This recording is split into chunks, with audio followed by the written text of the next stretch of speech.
اول حاجه لما جو يعملوا لنا بعد ما عملوا لنا المعاينات دي كلها وتعبونا التعب ده كله، في حاجه اسمها معاينه المدير. المدير كان الله يرحمه الباشمهندس احمد حسن عبد الرحمن الله يرحمه، رحمه كبيره، حسن احمد عبد الرحمن الله يرحمه والله.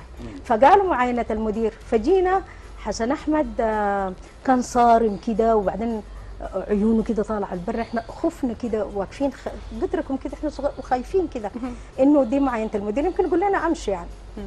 فقام وقف كده، كانت اغرب معاينه في حياتي.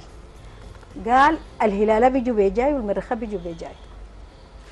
فانا من ما انا قمت صغيره انا هلالابيه، قمت مشيت ولقيت ناس كتار جو وقفوا معي، وجماعه وقفوا بهناك طبعا ديل المريخات. قام قال لي انا بس نسيت الزمن ذاك مدير العلاقات العامه كان اسمه منه، قال لي واكتب اساميهم كلهم ديل وديل، اكتب اساميهم. كتب الاسامي وخط عليهم ديل وديل.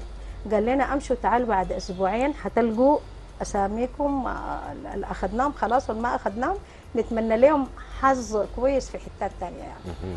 فجينا وما نمنا ال 15 يوم ديل، فجينا لقينا اي زول كان هلالابي شالوه، المريخاب لا يا اخي. ايوه، فنحن سكتنا قلنا بنخاف منه. وصغار طبعا انت حتتكلم بعد ذاك ما صح مع المدير يعني. كنا بنتكلم برانا كيف يعني نحن ياخذونا الهلالاب والمريخاب ده كانوا في جماعه اشطر مننا، كيف خلوه؟ يوم سالته لما الشوكه جيبوا كده شويه، قلت له يا باشمهندس اغرب معاينه دي شنو الهلالاب بيجي والمريخاب بيجي، وبعدين اخذتنا نحن وسبت دول وكان فيهم ناس شاطرين. سيف غندور كان معانا اول زول، سيف غندور ده طبعا اكبر هلالابي في التلفزيون القومي. فقام قال ايوه انا مدير هنا، زول من الرخاب يخش التلفزيون ده ما في. بالواضح.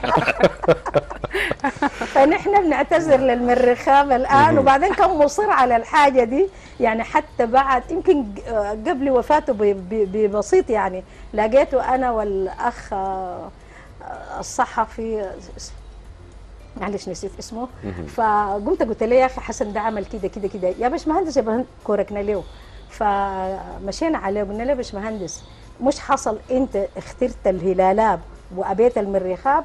قال اي انا ليه حسد زول هلالابي واي مريخابي ما يخش التلفزيون. دي حاجه.